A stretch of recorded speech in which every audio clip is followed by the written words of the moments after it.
So this is another argument that I've seen about people trying to disagree with what the United Nations or the World Health Organization or all of the scientific community has said about the radioactivity released from Fukushima, in that the radioactivity was too small to cause any measurable medical effects. A number of people have commented and say, well, how are you going to know? It takes a while. And it's true. Radioactivity or radiation dose takes 10 or 20 years for an effect to be seen. The problem is that we know what the effect is. It's been studied, it's been monitored, it's been evaluated. We know what that effect is, and it's proportional to dose.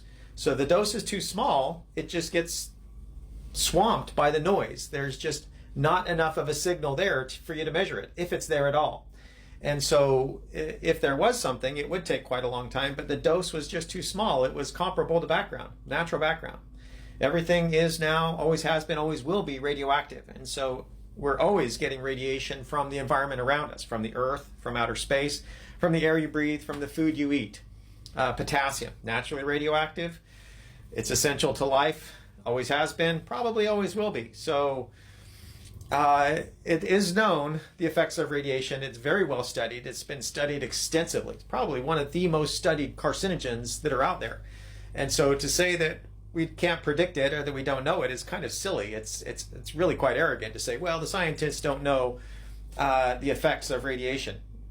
Okay, then nobody does, including this commenter or anybody else. It's very well known, it's very well studied. And yeah, the United Nations expert panel did say no expected measurable medical effects from the radioactivity of Fukushima to the Japanese public. World Health Organization said the same thing. The scientific community came out and said, yeah, the dose is too small.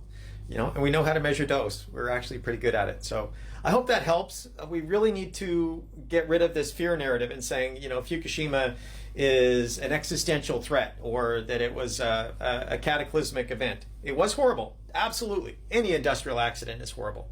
Let's not minimize any of them, but let's put them in perspective in terms of what the actual risk is. What were the consequences?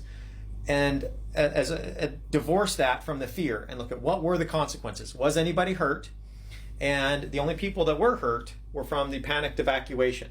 So it kind of should contextualize the level of fear that we have as opposed to the level of risk that's posed by nuclear energy. I hope that helps. I keep trying. We'll see. Have a good day. Thanks for watching.